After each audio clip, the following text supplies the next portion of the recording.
Pessoal, o Van Hatten conseguiu as assinaturas, 181 assinaturas, para abrir a CPI da Lava Toga 2 no Congresso, na Câmara dos Deputados, né? Agora, ao que tudo indica, essa CPI não vai para frente do mesmo jeito que a CPI da Lava Toga 1, lá de 2019.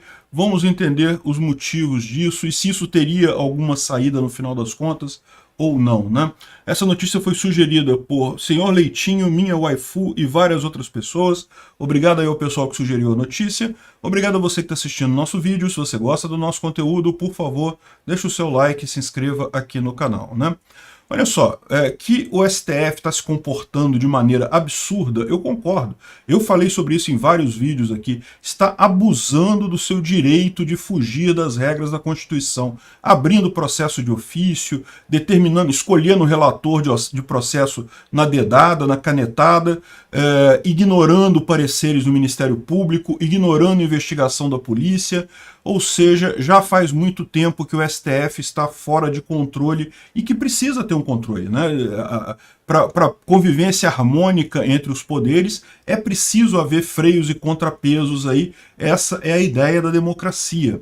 Mas, enfim, o que a gente tem visto é o STF ignorar totalmente a Constituição, tomar decisões supostamente para defender a democracia, na visão dele, segundo diz o Xandão, o que ele está fazendo é defender a democracia. Mas veja, quando você começa a ignorar o devido processo legal, começa a prender pessoas aleatoriamente, começa a usar medidas cautelares para punir pessoas, isso deixa de ser uma democracia. Então você está defendendo o quê, no final das contas? Não tem mais nada para defender quando você faz esse tipo de coisa, né? Os fins não podem justificar os meios, né? Enfim, eu concordo que é um absurdo o que está acontecendo, né? E devido aos últimos problemas, que são vários, desde os empresários que estavam conversando num grupo privado de WhatsApp e foram proibidos, foram censurados, proibidas movimentações na conta deles, tudo monitorado e coisa e tal, uma coisa totalmente excessiva, né? Segundo, teve o caso de vários perfis e empresas que foram também proibidas de falar na internet por censura pura, e mais um monte de descalabros. A última coisa foram aquelas multas aos caminhoneiros e aos empresas, né, como a Rodobens, o Banco Rodobens e empresas de agro e coisa e tal, multas absurdas, contas congeladas e coisa e tal. E talvez, eu não sei se estava no escopo da CPI também, essa decisão sobre a ação do PL, né, multando o partido de forma totalmente descabida. Mas enfim, que o STF tem cometido esses absurdos, a gente sabe, né? E a ideia do Marcel Van Hatten foi justamente colher assinaturas para fazer uma CPI ainda começando este ano. E essa CPI, o problema disso é o seguinte, é que essa medida ficou meio deslocada, né? Por uma série de motivos. Primeiro, porque a legislatura está já acabando agora. Então você começaria uma CPI agora e essa CPI, por força do regimento da Câmara, uma CPI não pode passar de uma legislatura para outra. Então ela teria que encerrar quando acabar essa legislatura, você teria que abrir outra na próxima legislatura. A legislatura acaba no dia 1º de fevereiro, né? Ou acaba no dia 31 de janeiro, na verdade, né? 1º de fevereiro é a eleição da nova legislatura. Então teria um tempo muito curto, mas de qualquer forma poderia ser uma ideia bacana, né, do Van Hatten, pelo menos poder pressionar os ministros do Supremo para ver se consegue alguma coisa, consegue botar algum senso na cabeça desse pessoal que engoliu uma coroa, né? Acha que agora pode qualquer coisa. Enfim, o problema todo é o seguinte, é que essa CPI seria uma CPI da Lava Toga 2, porque se você lembrar, esse processo todo começou lá em 2019 com a instauração absurda do processo dos atos antidemocráticos. Não, primeiro foi das fake news. O inquérito das fake news, né, em que o Toffoli abriu o inquérito na canetada e designou o Alexandre de Moraes como relator, sem sorteio, sem nada, não teve consulta ao Ministério Público, não teve nada, abriram um inquérito totalmente irregular, né, isso em 2019, e aí naquela época também um senador foi o senhor Alessandro Vieira, do Cidadania do Sergipe. O Alessandro Vieira, no Senado, resolveu então fazer também uma CPI, que ficou conhecida na época como CPI da Lava Toga, que a ideia era justamente entender o que está acontecendo no STF, investigar essas ações fora da Constituição ali no STF e, eventualmente, punir os ministros se fosse o caso, né? E naquela época, vocês lembram, essa CPI da Lava Toga não saiu. E até muita gente na época culpou o Bolsonaro por essa CPI não sair, falou não, que o Bolsonaro não quis, até porque o Flávio Bolsonaro votou, tirou o nome dele da lista da CPI, coisa e tal, e voltaram atrás. Mas na época eu expliquei isso, não foi isso não foi por não querer abrir a CPI na época. O que acontecia na época é simplesmente que ficou claro para todo mundo que essa CPI não serviria de nada. Por quê? Porque pela Constituição brasileira, o Congresso, nem o Senado, nem a Câmara, não tem o direito de investigar o STF, não tem o direito de investigar a Justiça.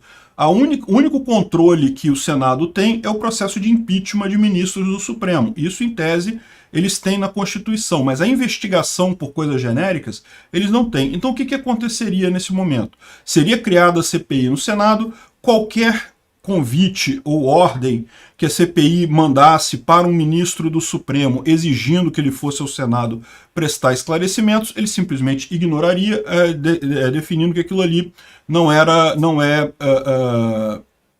legítimo, não é constitucional, né? E se por acaso no final disso resultasse um processo de impeachment ou qualquer outra coisa contra ministros do Supremo, os ministros do Supremo imediatamente declarariam isso inconstitucional por vício de origem, porque não pode haver investigação pela Câmara ou pelo Senado da Justiça como um todo, né, dos tribunais superiores como um todo. Então, ou seja, o que o pessoal percebeu? Fazer essa CPI ia colocar um monte de senador em confronto direto com o STF, sem que disso pudesse resolver nada. Não haveria como isso dar frutos, alguma investigação, algo que de fato chegasse a uma punição dos ministros do Supremo, né?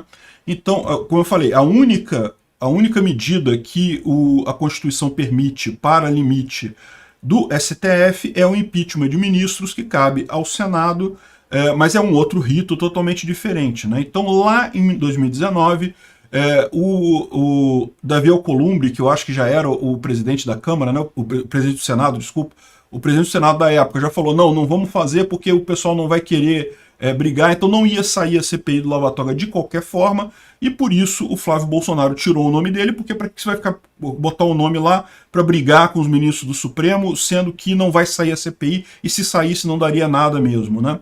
E pelo mesmo motivo, pelo exato mesmo motivo, essa CPI também seria totalmente infrutífera.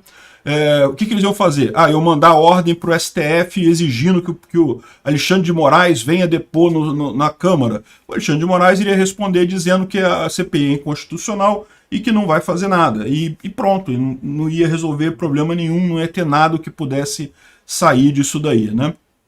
Então, no final das contas, não acredito que isso aqui tivesse vantagem também. Outro problema é a legislatura também, né? Tá em cima da hora, a legislatura acaba agora 31 de janeiro, não ia dar tempo de fazer uma CPI. Então, assim, tem um monte de motivo para essa CPI não sair.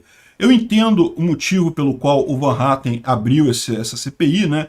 De fato, é o que eu falo, todo mundo vê que o STF está de fato fora do controle, mas não vai ser desse jeito que vai ser possível fazer um tipo de medida assim, né? Enfim, o Van Hatten já protocolou a CPI, mas o Lira já falou que não vai abrir, não vai instaurar a CPI, e a justificativa dele é que existem outras CPIs na fila e não daria tempo de fazer, nem as CPIs que já estão na fila daria tempo de fazer nessa legislatura, muito menos essa nova, então simplesmente não vai ter mais nada. Ele aconselhou o Van Hatten na próxima legislatura, a partir de fevereiro, o Van Hatten foi reeleito, né? Então na próxima legislatura ele pode fazer o mesmo movimento novamente e abrir a CPI se assim for o interesse dele, né? Mas é aquilo que eu adianto para vocês, isso daqui não vai fazer diferença nenhuma, não vai ser algo que tenha a capacidade de fato mudar a história lá do Supremo, né? O Supremo vai simplesmente ignorar isso daí, vai criar um monte de atrito e não vai resolver nada. Agora, o que pode resolver a situação? O que está previsto na Constituição como um controle do Supremo? Os senadores entraram com um pedido de impeachment do Barroso do STF, né? De novo, eu acho que não dá tempo de fazer um processo desse agora nessa legislatura. Nessa legislatura acaba, como eu falei, 31 de janeiro, então está muito em cima da hora para se fazer qualquer coisa. Esse pedido de impeachment provavelmente vai ficar lá na gaveta ou vai ser recusado de cara pelo Pacheco. A grande questão aqui é quem será o presidente do Senado em 2023. Porque se for, os partidos do Bolsonaro têm a maioria no Senado e na Câmara, então eles têm a oportunidade de botar nomes bolsonaristas na presidência do Senado. E aí a coisa pode mudar de figura. Aí sim você pode ter uma situação em que talvez um ministro do STF seja empichado, né? Pode ser que isso aconteça, pelo menos seja pressionado, porque isso daí eles não têm como evitar, porque pela Constituição é atribuição do Senado mesmo fazer o impeachment de ministros do Superior Tribunal Federal. E aí você pode falar assim, mas aí se fizer impeachment de um ministro do Superior Tribunal Federal, vai ser o Lula quem vai indicar o próximo ministro. Isso é verdade, mas lembra que esse ministro do Lula precisa ser aprovado pelo Senado, onde, olha só, os bolsonaristas têm a maioria. Então, eles podem simplesmente não aprovar o ministro do Supremo e pronto, não vai conseguir andar com nada nisso daí. É até uma possibilidade, eu não sei se isso é viável, mas é uma possibilidade, as vagas que abrirem para ministro do Superior Tribunal Federal, tal como fizeram lá nos Estados Unidos, os republicanos fizeram isso, lá no caso do Garland, né? Teve um ministro da Suprema Corte que morreu no último ano do governo do Obama, e daí os democratas queriam indicar um cara, os republicanos bloquearam no Senado, e quando o Trump assumiu, os democratas chegaram a indicar é Garland o nome dele, agora eu esqueci o nome, mas não interessa o nome do cara. Foi indicado pelo Obama para o STF de lá, para a Suprema Corte de lá, e o nome não passou no Senado e ficou o cargo vago até o Trump assumir. Quando o Trump assumiu, ele tirou a indicação do cara, botou a indicação de outra pessoa do lado republicano e foi o primeiro juiz da Suprema Corte indicado pelo Trump. Ele acabou indicando 3 ao longo da carreira dele, ao longo do período dele na presidência, né? Então, não é uma coisa impossível de se fazer, né? O Senado simplesmente sentar em cima, não vamos aprovar o nome do cara, e pronto, e ficar segurando o nome do cara até o final da legislatura do Lula, né? E aí, quem sabe, ter um nome melhor lá para frente. Então, um impeachment de membro do Superior Tribunal Federal é possível, sim. O Senado pode fazer isso, o Senado é a casa responsável por conter o STF, por fiscalizar o STF, então isso seria uma possibilidade, né? É lógico que isso vai dar briga, é lógico que não vai ser fácil, o STF vai tentar macular com inconstitucionalidade essa ação, mas é bem clara a Constituição que diz que o STF tem que ser controlado pelo Senado. Um Senado totalmente bolsonarista é algo que pode resolver esse problema, né? Mas só a partir do ano que vem. E só para complementar um ponto, né, a imprensa está dizendo que o PP e republicanos abandonaram o PL após a multa milionária. Não abandonaram o PL, isso não tem lógica. Isso. É lógico que na hora de entrar... Vocês lembram, né, o PL entrou com uma ação para anular algumas urnas da eleição, o Xandão proibiu, negou a ação e ainda aplicou uma multa enorme no PL e suspendeu a verba dos 3 partidos, né, do fundo eleitoral, do fundo partidário dos 3 partidos. Evidentemente o PP e os republicanos, que não tem nada a ver com essa história, entraram com recurso dizendo, olha, mas a gente não tem nada a ver com essa história. E de fato, né, eles não têm nada a ver com essa história, isso foi uma iniciativa do PL, né?